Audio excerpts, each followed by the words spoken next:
So this is Elon talking about Twitter. So in Twitter. What could possibly go wrong? So I saw this article. Yeah. It says you bought something called Twitter. And it says, Musk puts off lifting Twitter bans. And so obviously the big deal, to me anyway, in Twitter is that, we have this incredible, so it was incredibly poorly managed, this business. And, but those guys somehow did great for their shareholders by selling it to us. Right? But we didn't buy what they're selling. We bought something of what it's going to become. Yes. Okay. I mean, I think it's, most people would say, like, given how the market has evolved this year, the price is on the high side. Right. Right. But that's on They spent a lot of is. money Yes. on it. Yeah, it's true. But in terms of I think there is a tremendous amount of potential that it will be very difficult to achieve, but I think possible. And I think ultimately it could be one of the most valuable companies in the world. So when we think about this, in order for that to happen, so I met you. I mean, he better fucking he better fucking hope so. He spent $44 billion. That's billion dollars on this fucking thing. It better be the most profitable fucking company in the world. Yeah, it's a lot of money. And it took me a few years, and then I believe in you and your heart, right? Your heart. And so, I think you were skeptical. At our first meeting, you were a bit skeptical. And so the way I think about it is that, so I'm trusting you with the future of our country, of the world, actually, when you're in charge of a media like that. And again, another acknowledgement that Twitter is extremely powerful. Even this fucking 85-year-old man knows that. What I think about is, so how do you prevent, so being Jewish, how do you prevent this anti-Semitism? Or if I were black, how do you prevent all of the... So how do you prevent the use of the N-word? And when I think about TikTok, and they're able, we're just looking at pictures. How do you prevent use of the N-word? It's simple. You just make it to where people can't type that combination of letters on the website. Like, I don't know, I feel like if you don't want people to type it, you could just make it to where they literally just can't type it on the website. Like, WoW does this. Many games do this. Yeah, I mean, shit, if that's what they're trying to do, they could just do that. To tell what you're going to do, you move your left arm, you move your right arm, other pictures you like. So that's what they do with their software, and they've great their algorithm. How can we not have an amazing algorithm? Because we know more about them to do with TikTok, and we ought to know what interests people have, and because of that, in words, we should be able to figure out words that people are using, what that means, and considering what content they're interested in. We should be able to figure out with software how to moderate this and prevent that from happening. Is that true or not? Yeah, yes, absolutely. Totally agree. I want to be clear. Content moderation policies have not changed at Twitter, and it is not okay to engage in hateful conduct on Twitter.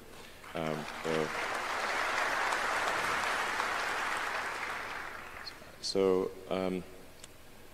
we have had, like, actually oddly, like, targeted attacks where temporarily people have been able to put some hate speech on Twitter, but then it's been taken down immediately.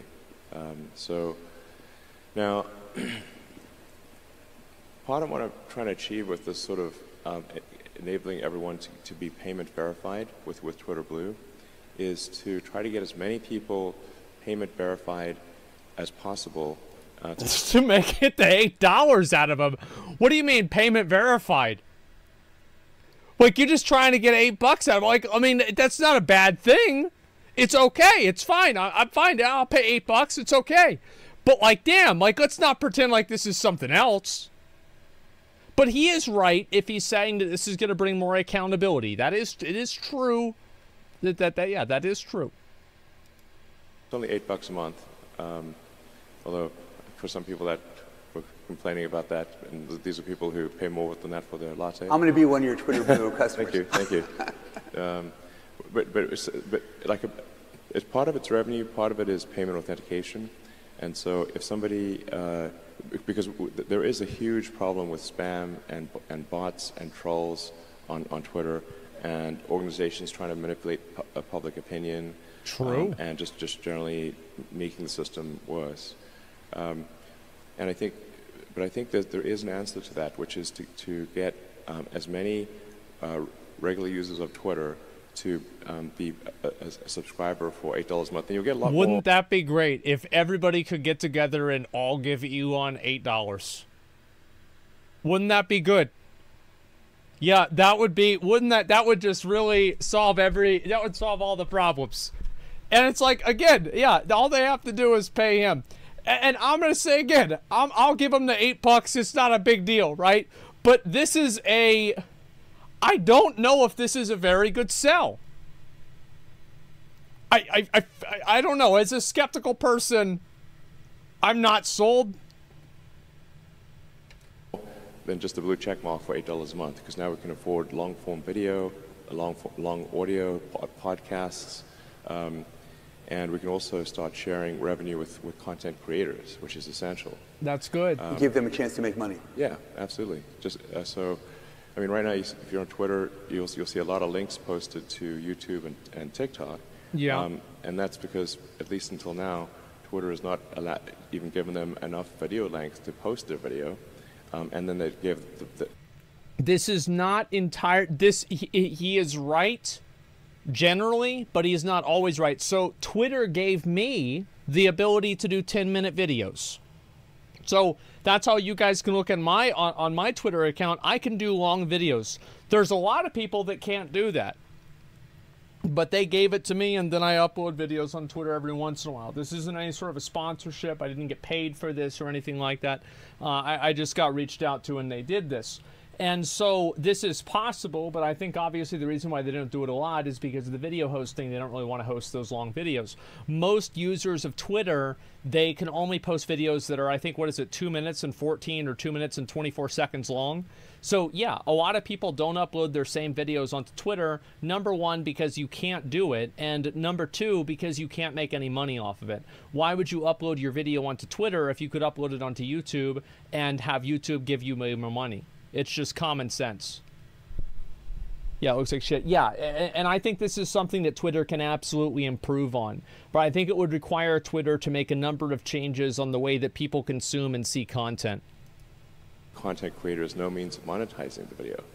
So we're going to change that rapidly at Twitter. It's going to be transformative. But if we can get enough verified users, and we're going to prioritize Twitter search, replies, mentions, by verified users first, and yeah, this is very. And that's what getting him. That's one guy with $8 in the crowd. Nobody else had $8 in that crowd. There's not a single other person. So yeah, I think this is probably the part that's contentious here. Is that does this make Twitter pay to win? The answer to that is yes. It's not maybe, it's not anything like that. The answer to that is obviously fucking yes. And I know that there's probably going to be some people, and it depends on like how strong this algorithm is. Is it just like a binary, you know, verified on top, unverified on the bottom? Because I see a lot of people, and I don't know if you guys have noticed this too, people that say that, oh, I'm going to leave Twitter, I'm not going to go on Twitter, etc. None of them are actually going to do this. And if they do, they will come back later on. Because the fact is that Twitter is the biggest online platform to talk about stuff and to give information out to your followers. It's bigger than Facebook or anything else like that for like content creators. So yes, they're going to say, oh, I'm not going to get this. But I can guarantee you, the moment that like one of these fucking people, they're not verified and their tweets are getting 6 likes or 75 likes, whenever previously they were getting 4,000, guess what you're going to see next to their name? $8 fucking dollars. And that's just a fact. Now, whether you want to say this is a good thing or not, That's something else. I think that this can be very problematic because it does obviously, it effectively disenfranchises people that don't have a lot of spare income. Is that a good thing? I think that it's not. This is kind of what I've said before with Twitter, is that in a big extent with Elon Musk buying Twitter, I kind of assumed that it was going to be something like meet the new boss, same as the old boss. There is going to be it's $8. Well, I think no. If you are making $700 a month and you're sharing an apartment with somebody else and you're barely making ends meet, $8 is a lot of money. It is a lot of money. Now, for a lot of other people, it's not. For, I would say, the vast majority of people here in America, I'm not talking about Venezuela, and he already said, Elon Musk has already said that the pricings for this are going to be regional specific. So like if you live in one of these like South American countries where it's better to farm gold in RuneScape than go to work, you're probably going to be able to buy it for a little bit less money. Now, whether he does this is up for debate, but he did say that this was a goal. That's what calls amplified? So yes. Yeah, I'm very concerned about the verified users being amplified.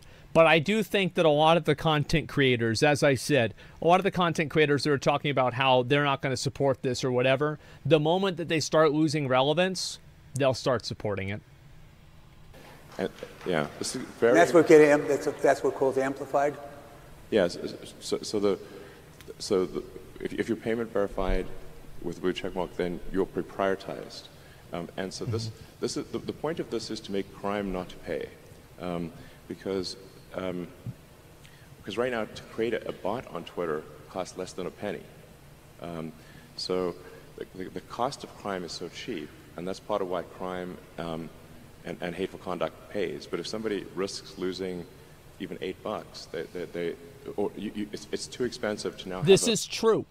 What he's saying is definitely true.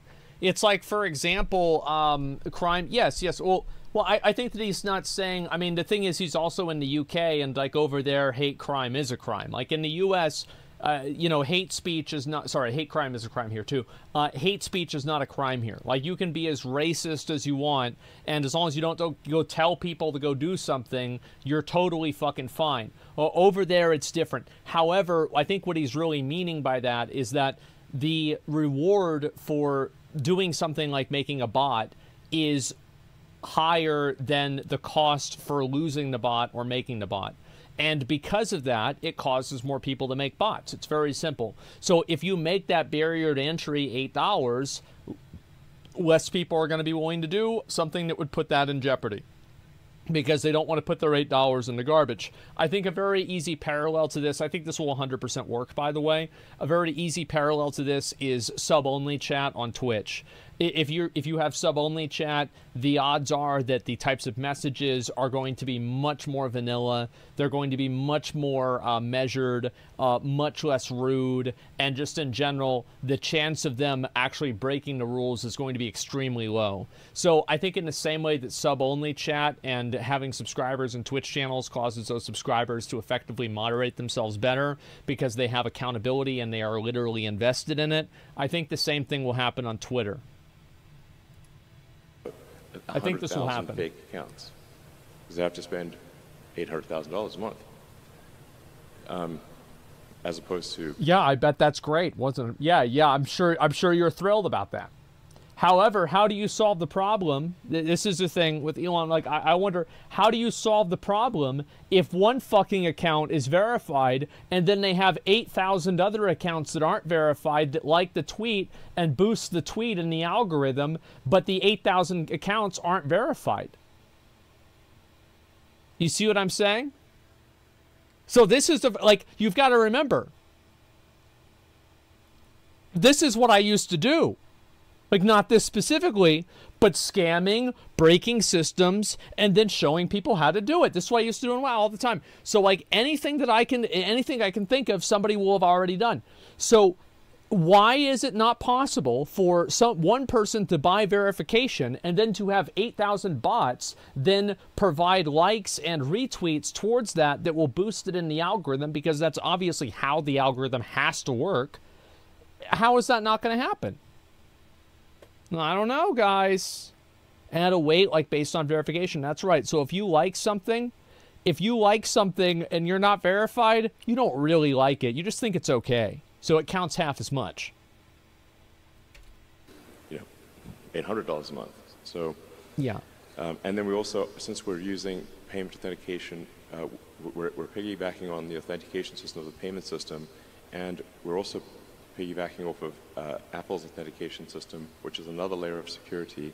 Okay. So the net effect will be, over time, that the verified users will pretty much always be at the top of comments and search, and you won't really see, you'll have to scroll far to see the unverified users, which will be the bots and trolls and whatnot.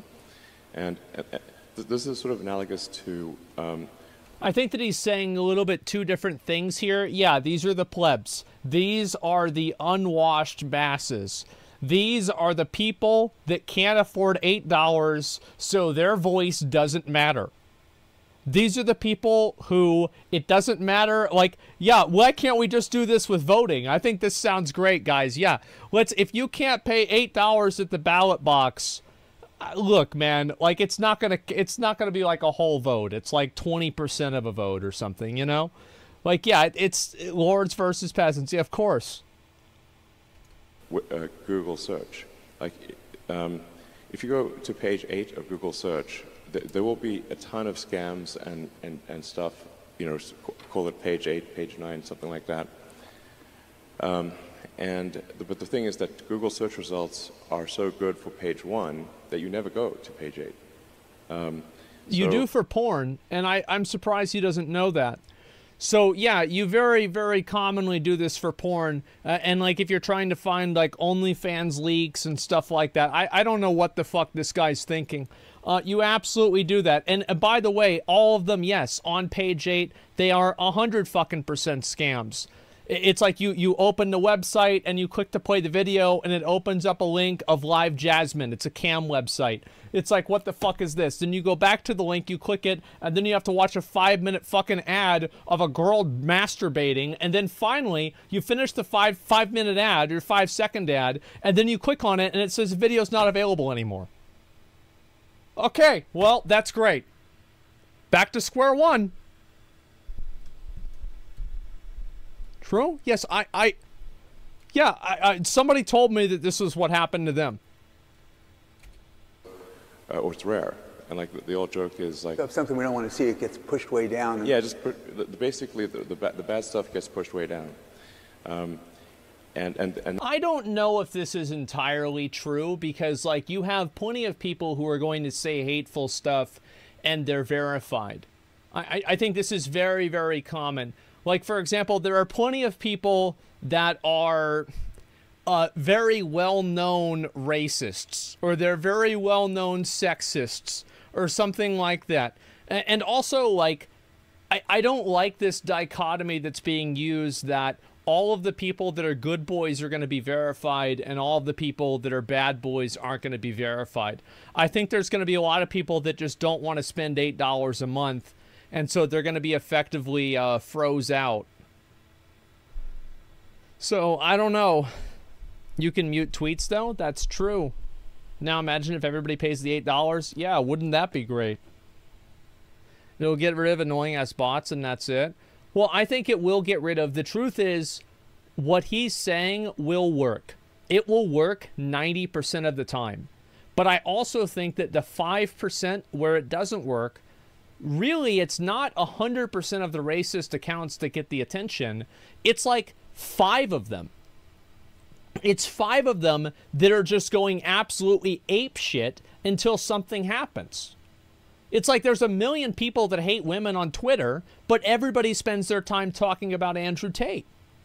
So it's like it doesn't really matter if you get rid of those other 99% because who gives a fuck about them? It's really the people that are verified. That guy obviously was going to be verified. So like how do you deal with something like that? And that's really the question that I hope is asked here, but we'll see. He's combat ready. Elon's got to come in. He's got to come in strapped. True. Then crime stops paying, and then they stop trying to do all these things. And we can recruit them as engineers to program for us, crime guys. Yeah.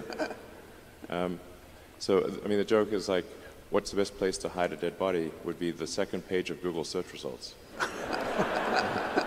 Nobody ever goes there. Except necrophiliacs, like I said earlier. So today we fired half of Twitter. And that should save us, what, $4 billion a year? No, it's not going to save $4 billion a year. I wish, but I mean, to be frank, Twitter was having pretty serious revenue challenges and cost challenges before the acquisition talks started. Well, I think that's probably true. I agree with him, and I think that's an issue. The fact is that there's all kinds of crazy shit that's on Twitter all of the time, and advertisers generally... No, I completely agree with it. I completely understand this and think this is true. Twitter is constantly on the front page of controversy, and advertisers don't even want to be on the same book as controversy. Even if they're right, even if, you know, they're in the right, the advertisers just don't want to be involved with it. So, yes, I do think that it's true that Twitter was probably having problems monetizing. I completely believe this. Because, I mean, like, other platforms have the same issue. So it's like, what do you think the odds are Twitter is? I don't know, about 100%. Costs are relevant, though. Verification adds value to your account in the first place. You can afford it. Why the hell would an average Andy need verification, especially if you're earning $700 a month? That's very true. However, I think that in the spirit of every single person being equal, it does not feel good whenever one person's voice is boosted because they're able to spend money. I would argue that this is directly antithetical to the idea of free speech. And any company that is dependent on advertising has had a hard time. So. Oh yeah, definitely. If you look at, say, Snap. And he's definitely right about this too. That it's always better to be funded by your end user, because, like, for example, if the company does something right and the advertisers aren't happy, the company has to do something wrong to make the advertisers happy. So effectively, the decisions the company makes are not even their own. They're decisions that are made in order to make the company more profitable. It's a publicly traded company. The people that own it have a fiduciary responsibility. That means that they are legally beholden by law to pursue the most profitable avenue for each company to go off of. So this is the way these things work. And because of that, they have to kowtow to advertisers. And we've seen this happen with YouTube. We've seen this happen with Twitch. We've seen this happen now with Twitter.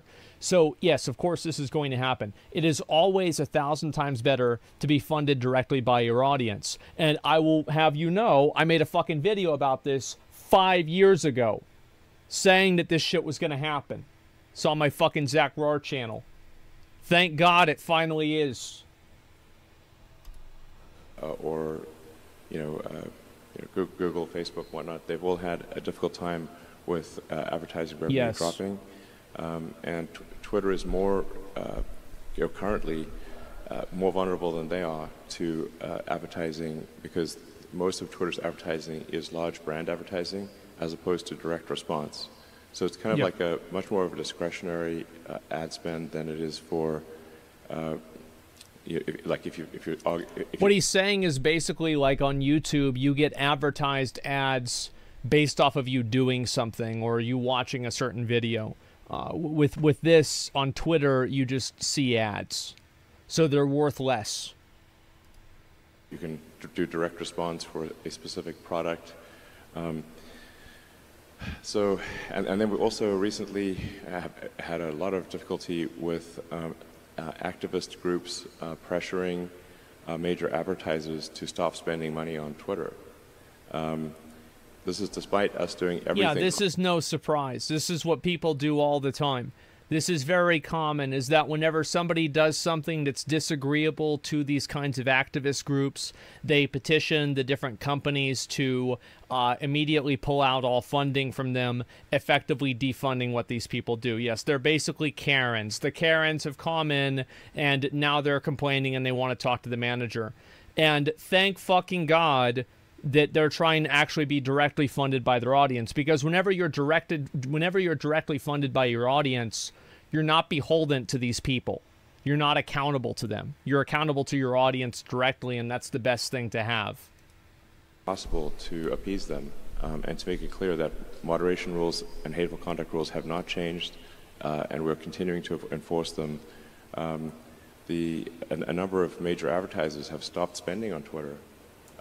This doesn't seem right, because we've made no change in our operations at all, and but nonetheless, the activist groups have been successful in causing a massive drop in Twitter advertising. That's because the activist groups and the companies don't care about what's true or what's not true. They only care about what the public believes. And I think that if you look at the average public sentiment, it's that the public sentiment is that, listen, do you remember the day that Elon Musk bought Twitter that night? How many people typed the N-word that night? I must have seen it 50 fucking times.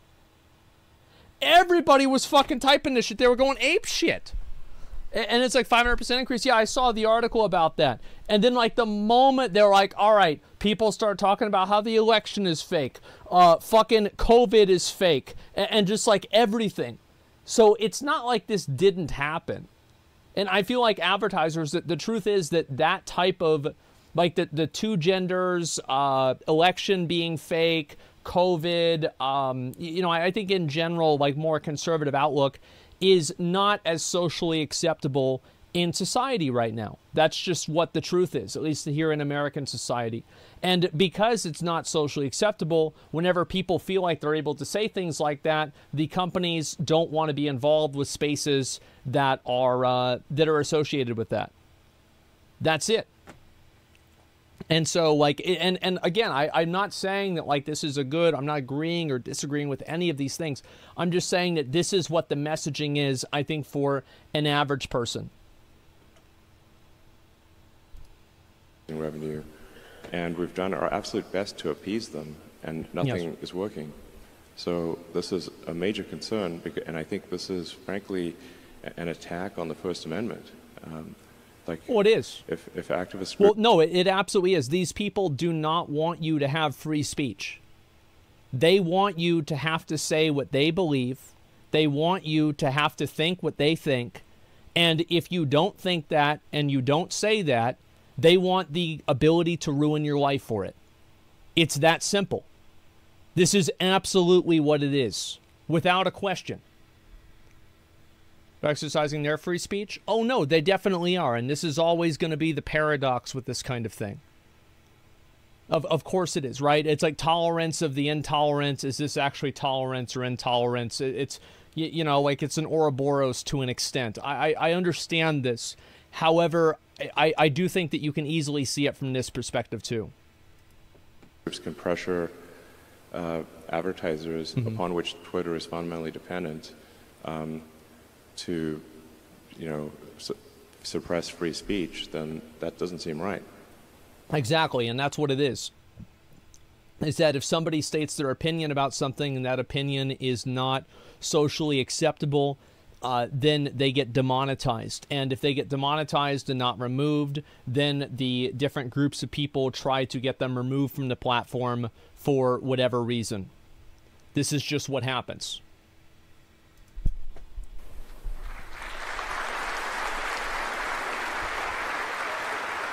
I meant, by the way, 400 million instead of 4 billion. I meant actually 400 million instead of 4 billion. Oh, yeah.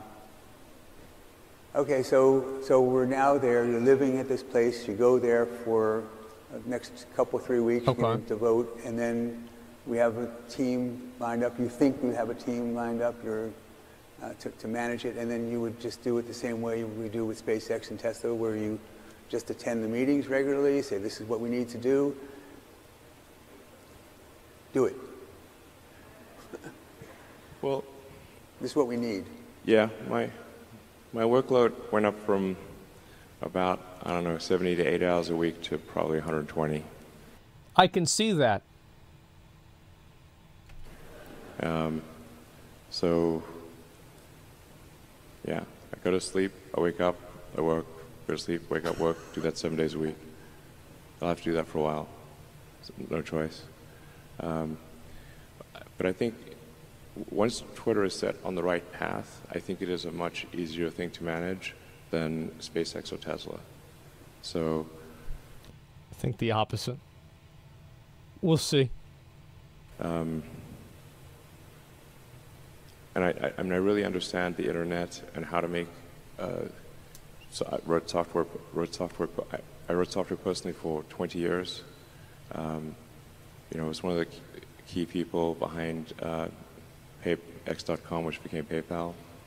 Yeah, we read about that the other day. And so I also, I'm aware of I know how to make a way better PayPal. Because you built PayPal. Yeah, yeah, pretty much. I mean, with a lot of other people, but there's a product plan I wrote, which I wish I'd kept a copy of in July of 2000, where I thought it would be possible to make the most valuable financial institution in the world. And we're going to execute that plan from 22 years ago, which amazingly no one has done. And so I think that's part of why I think Twitter will be ultimately extremely valuable, because I'm going to execute the X.com game plan from 22 years ago with some improvements. We'll see how this goes. Yeah, the Fed 2.0. I'm excited yet. We'll see. We'll see. I'm not convinced, but I'm not convinced. We'll see.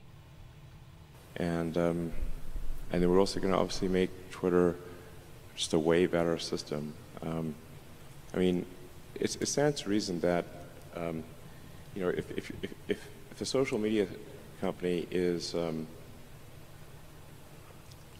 not taking steps to make it positive to be on that social platform, then people won't come or they'll leave, you know? That's not true at all, and I think it's actually the opposite. Hasn't it already been proven that negative interactions and sending people things that make them mad keeps them on a website longer?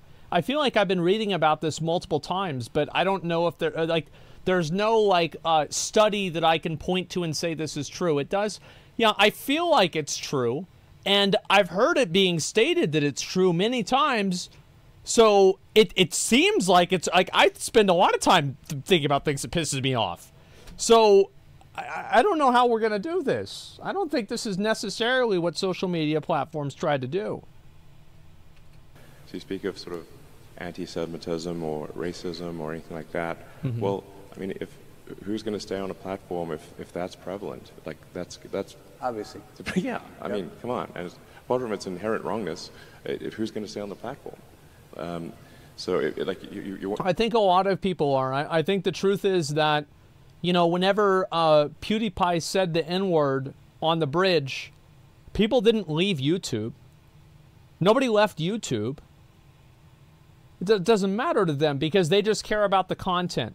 It doesn't matter to them. It's irrelevant. It's the same as like Chris Brown can beat the fucking shit out of Rihanna, and I just listened to a song by Chris Brown on the radio.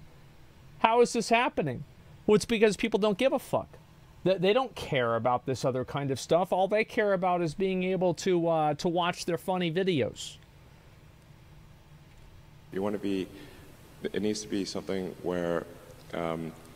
Like our goal with Twitter is like, how do we get 80% of America? Maybe not like the sort of far left and the far right, but and maybe we don't want them necessarily, but how do we get 80% of the public to join a digital town square and voice their opinion and exchange ideas and maybe once in a while change their minds? I think that last part is a little bit too much, but I think the problem is that most revolutions and most big social changes happened with 20% of people, 10% of people. It's like the Nazis were not every single person in Germany, for example. People that are super motivated are going to be the extremists because they're the ones that are the most mad. They're so mad about it, they're extreme. So this gives me concern because I think that you're always going to have the agreement of the people that are generally in the middle. They don't really care too much about it. Most of those people have Twitter accounts to follow their favorite sports teams, and maybe they followed Donald Trump before he got banned. That's about it. I think that you're already going to get those people. I think that you should assume that the 80% of people that are in the middle will not outweigh the 20% of nutballs. Absolutely not. Occasion. Yeah, I mean, you know, once in a while. So I read also that you said, and then we'll move off of Twitter, but you said that your goal is you want to make the 20% of people who are on the far right hate you, just like you want to make the 20% of people on the far left hate you. Mm-hmm. So, well, I don't want them to hate me, but I think but this will happen. Like, you know, it's just very difficult to satisfy extremists. So, unless you fully buy into whatever their dogma is. So, but I'm confident we can satisfy, like, I don't know, 80% of America, 80% of the world. But maybe not the 10% most extreme of either side. All I'm saying is that, you know, in business, 80% of your customers, 20% of your customers are 80% of your business. There's a lot of nutballs on Twitter. There's a lot of them. And I don't know how this is going to go. Like, I am not overly convinced that just ignoring the extremist nutballs is the solution. Now, it is the solution if you can self-monetize, because at that point you don't have to be accountable to them at all. They can be mad at Twitter all day, but at the end of the day, they can't do anything about it. Politicians listen to them? They do, because those people always vote. Like the people, you know, like the people that have like 75 different bumper stickers, and one is like, don't bother, don't bother knocking if you break into the house. I'm gonna fucking shoot you. Another one says that, I don't know. It's like the coexist thing. There's like all these different bumper stickers for like different political advertisements, etc. Right? Many of these fucking people. Those people, I guarantee you, every fucking one of them probably votes. There's a handful that think that voting doesn't matter, but they consciously do not vote. Like either way, these people are making their voice heard. So yes, politicians care about the nutballs a lot because the nutballs are the ones that will always vote for them. And I would count that as a great outcome. And I think it is important to have sort of a digital talent. Bro, it's one thing, like, listen, if somebody breaks into your house, I think you're totally fine to shoot them, okay? Fuck around and find out. But it's another thing to put it on a bumper sticker, okay? That's all I'm saying. I'm not saying that it's a bad idea for self-defense. I'm not saying self-defense is bad. I'm saying that putting it on a bumper sticker that you're going to shoot people that break into your house, that's a bit much, okay? I think so. I think it's a bit much. Square, where people feel comfortable talking, and I also think it's like one of the things that's important is to be able to sort of decide what kind of experience you want to have on Twitter. Yeah. Because, you know, some people might say, okay, like I want like if this was a radio station, I want the easy listening, smooth jazz station. Okay, cool. I mean, you kind of already have that with like, like having different words muted and following and blocking certain people. I think that you can already curate this on your own. That's good. So you should be able to have that setting for Twitter, and then some people might say like, no, I want heavy metal thrash, and like, okay, so now this is going to be sort of then you don't mind someone saying mean things to you, within the context of the law, and you don't mind engaging in vigorous arguments on Twitter and that kind of thing, but you should be able to kind of like pick your preference, and decide if you want sort of full contact battle, or do you want, like, no, I just want to look at puppies and flowers and nice landscapes and stuff? So let's go off Twitter. Okay. Two other topics before you had some questions. That number one is logistics. When we're starting to make so many cars by the end of this year, 40,000 cars. This is the end of the Twitter part. We're going to talk about it. MNPI. But I believe I have said in the past publicly that our aspiration is to reach 40,000 a week by the end of this year. It looks like... if we're doing that, then that means that we're producing a car every 15 seconds. Where are we at? 47? Okay, this is going to be Tesla delivery. And this is Tesla stuff. So here's the thing. I think that, making people pay $8 is probably a good idea. I do think that it's going to rub a lot of people the wrong way if their voices are being suppressed because they're not paying $8, regardless of if you think that's good or not, or fair or not. I think it's going to make people mad. It's just that simple. Yeah, they're just going to be fucking mad about it. You install satellites around Marsden, listen to radio there too. Yeah, exactly. And so overall, I feel like these answers are generally okay. I am not sure exactly how these rules are going to be enforced and things like this. Because I remember Elon Musk saying, and does anybody else remember this as well, that he was okay with whatever people say as long as it does not break the law. Like that breaking the law is effectively the TOS of the website. Like I remember seeing this before and him mentioning this. Yes, he said this before. Remember that? Okay, I just want to make sure that we're all on the same page. So this leads us to whose law? Well, the U.S. law, right? I mean, Twitter's a U.S.-based company. It's the U.S. law. And then also they could always, regulate it differently in different countries. Obviously, that I do think, because that's a very good question, and I do think what's going to happen, I think that in 10 years, we could see the end of global social media. Because a lot of these companies and a lot of these like powerful people like Elon Musk and also a lot of these governments are starting to realize that social media is incredibly powerful. It is incredibly influential, and it has to be regulated in some sort of a way or another. And I think that happened. The problem there is whenever the regulations contradict each other from different countries. And I do think that we could easily see the end of global social media in the next 10 years. I don't think it's going to happen tomorrow or anything like that, but I think that it will happen probably... I think things are already trending there, and so we'll see what happens just in general. It could be like different regional social medias where people can't interact with each other. I'm not sure exactly what exactly is going to happen. Just a second. I'm going to go ahead and pull up the next thing, which is the impersonation. So I don't know if anybody saw this today, but there were a number of people that were culled. The culling has begun.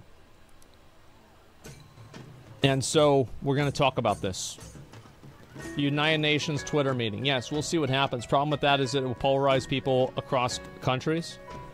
Yeah, of course it will. Yeah, that's absolutely. I think that social media has done a lot to actually make people way less xenophobic.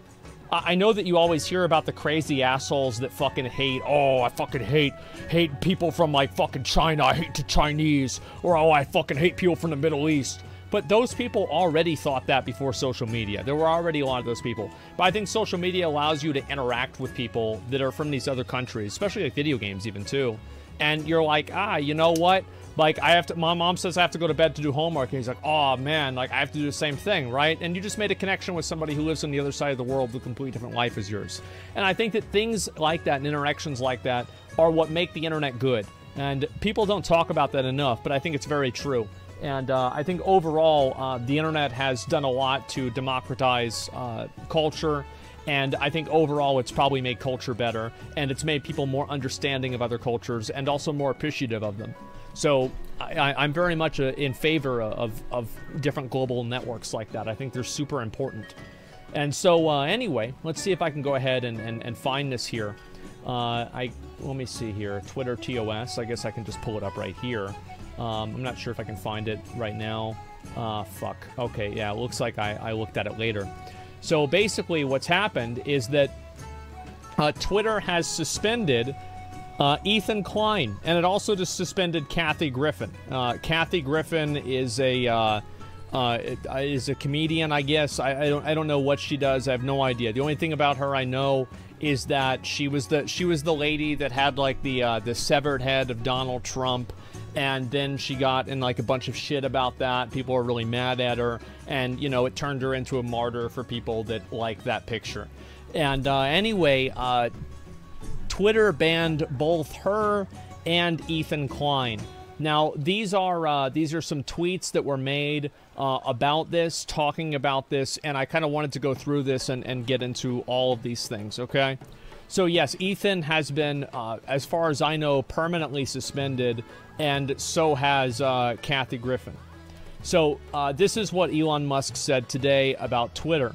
Going forward, any Twitter handles engaging in impersonation without clearly specifying parody will be permanently suspended. So, Ethan went on Twitter and he said, go say Maxwell is screaming this in person. Basically, parody account, it's in the header. So, this is a issue with language. And let me explain why. Because I've reread the tweet that he did probably 30 times.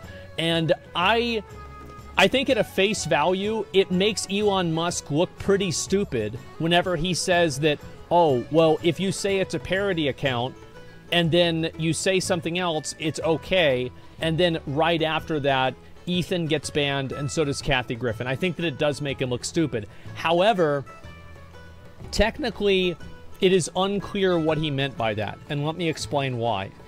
Any Twitter handles engaging in impersonation without clearly specifying parody will be permanently suspended. The language used here is referring to Twitter handles and not necessarily Twitter accounts. So does that mean that the Twitter handle, like twitter.com/Asmongold, so if somebody wanted to make a parody account for me, would they have to be Asmongold parody or Asmongold something like that? Or would it have to be just denoted in the account in general, and the Twitter handle specifying that could happen anywhere on the on that user's page? Like, for example, because this is what's confusing about it, is that if you went to Ethan's account, you could clearly see that this was a parody account. It's right there in the description, and it's also right there in the picture. I also think that it's obvious that Elon Musk knows about this and knew that it was happening. The reason why I think that's obvious is because he commented on Kathy Griffin's ban, which implies that he's aware of the situation.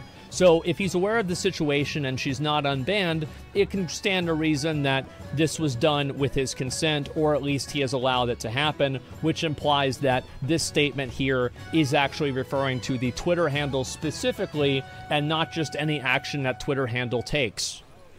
So this is, again, a language puzzle here that, to be honest, is unnecessarily complex. And I think that for an average person reading this, they would assume that clearly specifying in your picture here or in your bio, this would probably be enough. Apparently not. Such a hoop jumper. Yes, I think so. Who gives a fuck? Why, I do. I'm on Twitter all the time. I give a fuck. So that's why. It's not that complex. The handle is your at. Yes, I know that, but your at does not necessarily mean that is referring to just simply exclusionary your at account, or like your URL. It could also be meaning that it had to be in your bio or your description or something. It is unclear, is what I'm saying. Is it this? And I do think that it is unclear. And I think that even if you think that it's not unclear, it is not unreasonable for many people to read this and assume that if it is denoted in your bio or in a picture or something like that, it's obvious. It's terribly unclear language. Yes, exactly. I think so. A specified handle, no. Clearly specifying parody. Clearly specifying parody in what capacity? Because a Twitter handle also tweets. A Twitter handle also has a description. So if a Twitter handle has a description and the Twitter handle clearly specifies that they are a parody inside of the description, then a Twitter handle is clearly specifying that they are parody. Like, I feel like, yes, you can easily fucking make the argument. Like, this is the kind of stupid fucking shit. This is like the Bill Clinton, it depends on what the definition of is, okay? This is the stupid fucking lawyer language that people use all the fucking time. I see it constantly. So, again, I feel like if you read this, I think that most people would come to the conclusion that it is okay if it's in your description or in some other part of your bio. That's what I would assume, right? This is what me, as a person who like usually can read through these things. So, you know, regardless of whether it was in his, it was against the rules or not, I do think that Elon banning H3H3 does make him look bad. I do, because most people don't read like a lawyer does. Most people just read the plain English definition and say like, well, he specified it. It said it right there. He said it right there in his description. Like, that's what an average person is going to see. And again, like, I banning H3H3 looks good to me. Yes, I know there's a lot of people that don't like H3H3, but please do not fall into the trap of just celebrating the same thing that you didn't like, just because it's happening to people that you don't like. This is not good. Just because a bad thing happens to a person you don't like doesn't make it a good thing. So I do think that they should come out with more clarity on this. Absolutely.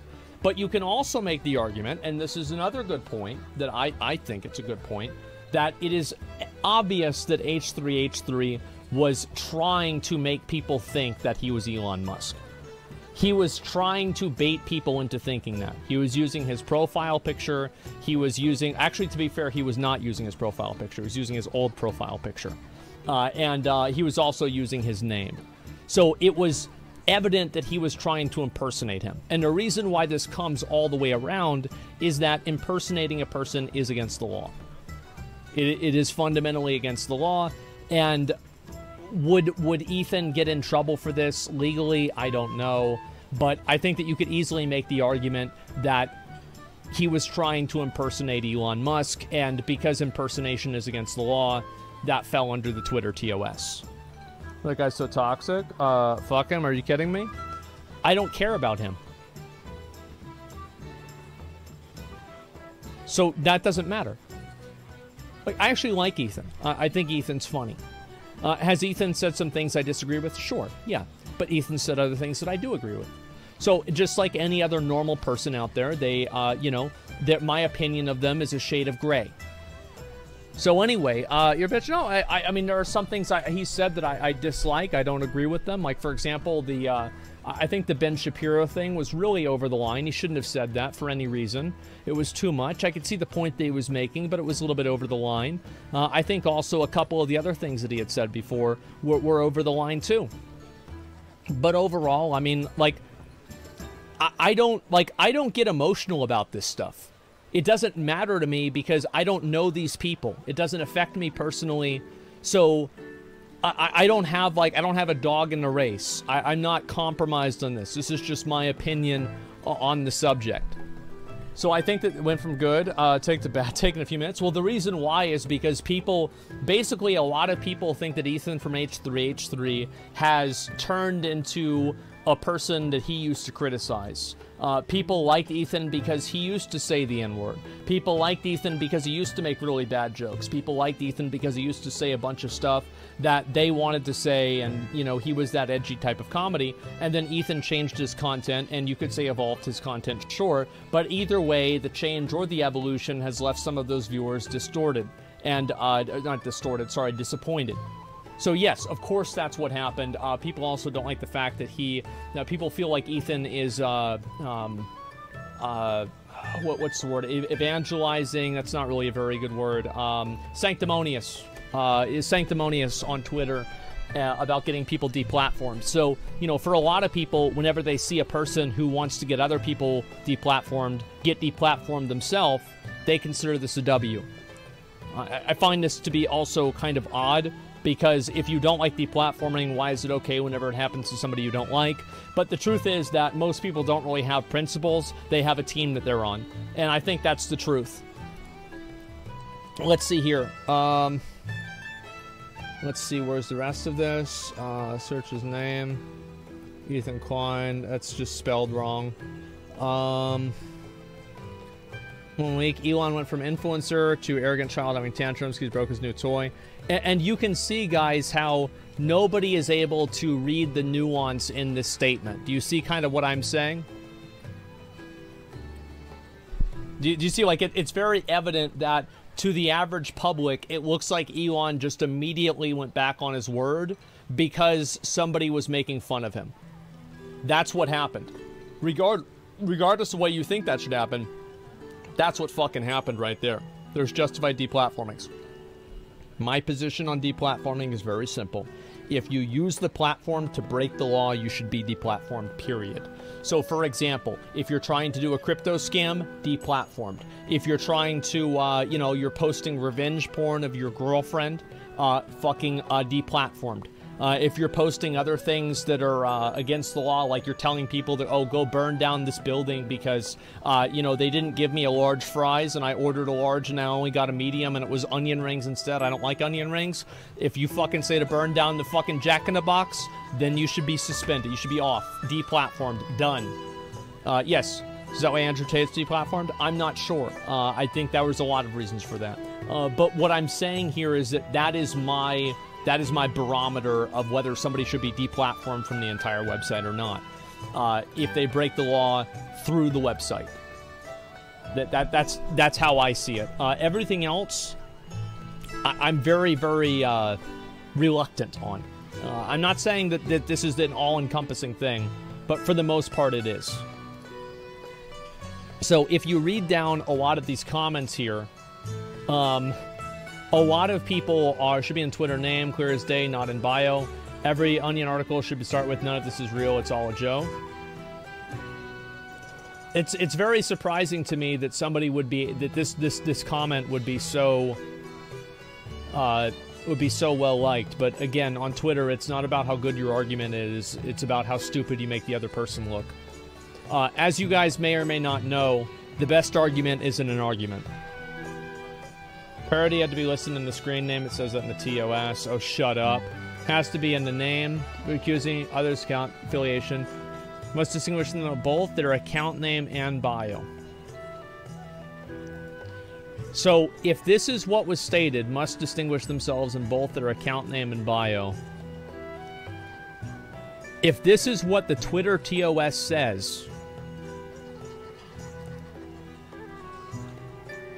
see, now we're using three terms. We're using Twitter handle, we're using account name, and we're also using, what's the other one? Bio. Now things are getting complicated. Because is the account name the URL? Or is the account name, like for example, today I learned TIL. Because that is the name of this account, but this is also the name of the account. But both of these things are two separate things. So is one the handle, is the other one the name? So you see how these things are very, very complex. And these are the ways that I would ninja loot people back in the day so they couldn't get me to take their gear, they couldn't get Blizzard to take their gear back. Because I would never explicitly state that we're gonna roll on the gear. There's always some sort of language trick that I would use to finesse people into thinking something that's not true.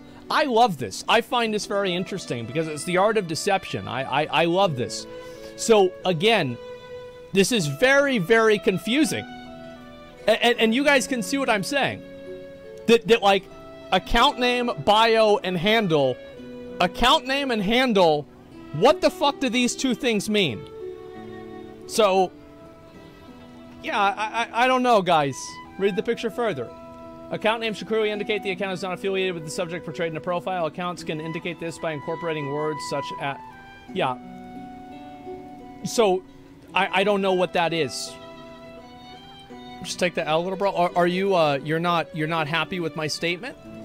What is this here? Oh. Wait a second. What is this here? Is somebody unhappy with my statements? Take the L, little bro. True, but he deserved to be off the internet. Well, you made up your mind on this before it even happened. Yeah, you already made up your mind on this. Like, I'm not, I don't know about this at all. Yeah, Makima Booba, and you think I'm the little bro? Bro, anybody who is simping for Makima, 100% is a little bro. Every fucking one of them. And you're going to time out. You're done. The fuck out of here. Who? She's the, it doesn't matter. Anyway, let's go back over here. It's from Chainsaw Man. You guys should watch it. It's really good. Yeah, it's an anime, okay, guys? It's a fucking anime. Yeah. Anyway, let's see here. Where's the rest of this? Stan Twitter's uniting to hate on this wannabe Iron Man. Rip Dad. Okay, so comedy was legal for a total of 9 days. I think that this is, again, this is the problem when you tweet out a bunch of bullshit, is that people will take something that you said, and it's like, to some people, a bomb threat is comedy. Right? So whenever you say comedy is legal on Twitter, and then somebody tells a joke that you think is bad, it just looks bad. That's all. It just looks bad. Classic Twitter, exactly. And this is just what happens. Let's see if I can find the rest of this. He's so pressed to have a laugh. Legalize comedy. Comedy is legal on Twitter. Yes. Okay, there we go. He's such a baby. Free Ethan and touts freedom of speech on his terms only. Dictator material. Yes, that's what the last people did too. Let's not forget that. He's ruining the app. Yeah. The tweet is misinformation. He broke the rules by not changing his handle to indicate it was a parody. But that's not true, Ian. Because it didn't say handle, it said account name. These are two different things. Oh, no, okay, all right, now things are getting exciting. Two to one, now we're using different vocabulary. So, yeah, he did say handle, and yes, he said handle, and he did not say account name. And what does the account name mean? Does the account name mean the URL, or does it mean the name that you have right there, like Ian Miles Chong? I don't know. It wasn't stated. I think this shit's so funny, man. Guidelines say it should be his account name and bio. Wasn't stated in his account name. Report correct news. So a lot of people are defending this, but most people, I think, view this as an Elon Musk L. I'm a little bit in the middle, but I just like the subterfuge of it more than anything, either of the sides. Doesn't really matter. I think it kind of does. So anyway, yeah, that's about it. Elon Musk has bought Twitter. This has been widely regarded as an event. Let's just say that.